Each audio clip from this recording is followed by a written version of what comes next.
nous entrons dans l'ère de Marie, mère de l'humanité divine.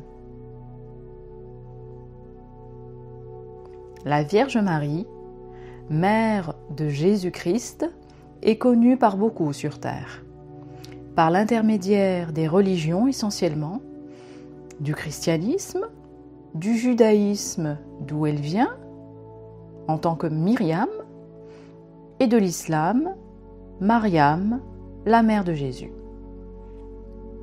Elle est également l'énergie de la mère, l'énergie maternelle pour certains canaux énergétiques, médiums, chamans, etc. Car la naissance spirituelle est un détachement humain d'abord, de la mère humaine et de tout ce qui la représente, comme dirait l'expression « couper le cordon », couper le cordon des attachements nourriciers maternels, c'est-à-dire couper le cordon avec toutes les dépendances humaines. Comme la mère humaine donne la vie à son enfant, la mère spirituelle, la mère divine, elle aussi donne la vie. Mais là, il s'agit de vie divine, éternelle. Lorsqu'une naissance spirituelle se fait dans une vie, chez une personne, elle est comme un bébé qui vient de naître. Elle est vulnérable, sans défense et entièrement dépendant de sa source mère divine. La naissance spirituelle est aussi un cadeau qui met la personne dans un état de complète humilité face à un monde vaste, encore inconnu pour elle, et dont seule sa nouvelle source d'amour, sa nouvelle mère, garantit sa protection et sa survie. Aujourd'hui, pour l'humanité, c'est l'ère de la naissance spirituelle. Elle est à la fois ainsi dans la gratitude de cette naissance providentielle qui ouvre les champs illimités de la vie divine, de la conscience de l'amour, et à la fois elle est vulnérable, car c'est un monde inconnu dont elle ignore les rouages et la force. Mais comme le monde divin, Dieu, la création tout entière est parfaite. Cette naissance est ainsi sous la haute protection et la guidance éclairée de la mère humaine de l'humanité, Marie. Alors, aussi vulnérable que l'on puisse paraître collectivement, nous sommes nourris et protégés. Mais nul besoin d'être croyant, d'être religieux ou d'avoir des connaissances liturgiques pour connaître ou être sous la protection et guidance de Marie.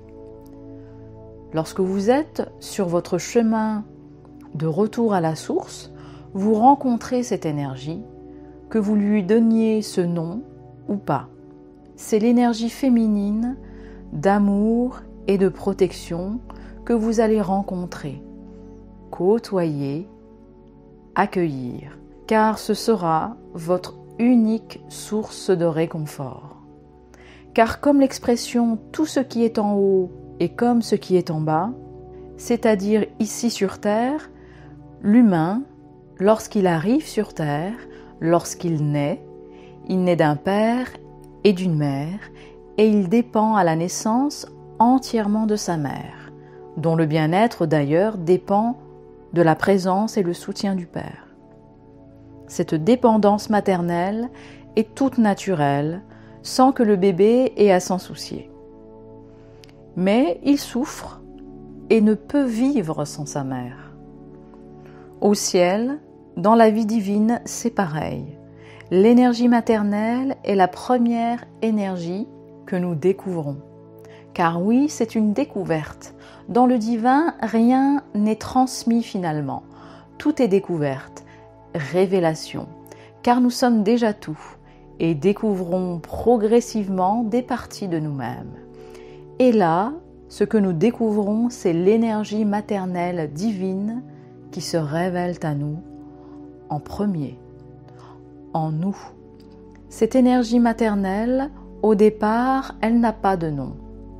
Mais si l'on se libère suffisamment de toute croyance du passé, alors cette énergie se révèle dans son identité céleste. Il n'y a qu'à laisser faire la magie divine qui dépend de notre volonté d'abord, la volonté de connaître cette source d'amour, son histoire et son essence, en lui demandant. Ou d'aller directement à Marie, Mère du Christ sur terre. Dans le divin, avec Dieu, il n'y a rien d'obligatoire. Chaque chemin est propre à chaque personne. Chaque cheminement est unique. Le seul ingrédient indispensable est la volonté de vivre dans l'amour, dans la vérité et la liberté. Sans volonté, rien n'est possible, car la volonté est cette petite étincelle qui met en route, qui met en branle tous les mécanismes de la vie. Et par la volonté, on exprime ce que l'on veut, ce que l'on ressent. Le bébé, aussi vulnérable soit-il, lorsqu'il a faim, lorsqu'il est dans l'inconfort, il l'exprime à sa mère, demande avec les moyens qu'il a, il gémit, il pleure, etc. C'est ainsi qu'il demande à sa mère ce dont il a besoin. C'est ainsi qu'il exprime sa volonté. Dans le monde spirituel, c'est pareil.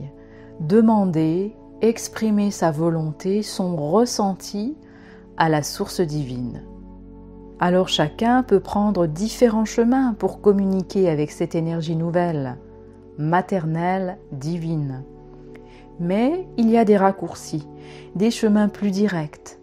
Demander à Marie, Mère du Christ, sa présence et sa protection en cette période de naissance spirituelle collective est un raccourci pour les recevoir. Car c'est une énergie de notre histoire commune, notre histoire collective. Dans notre histoire collective, Marie a donné la vie à Jésus. Marie a donné à l'humanité la vie éternelle par le Christ. Voilà pourquoi elle est la mère de la nouvelle humanité, la mère de l'humanité christique. Elle nourrit ainsi et protège l'humanité christique et protège la nouvelle humanité divine pour quiconque en a la volonté.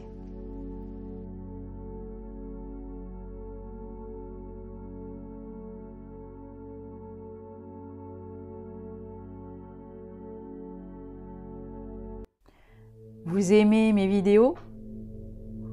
Alors je vous propose de participer à mes ateliers conférences depuis chez vous, en vous partageant des informations inédites et des outils puissants pour retrouver votre souveraineté divine.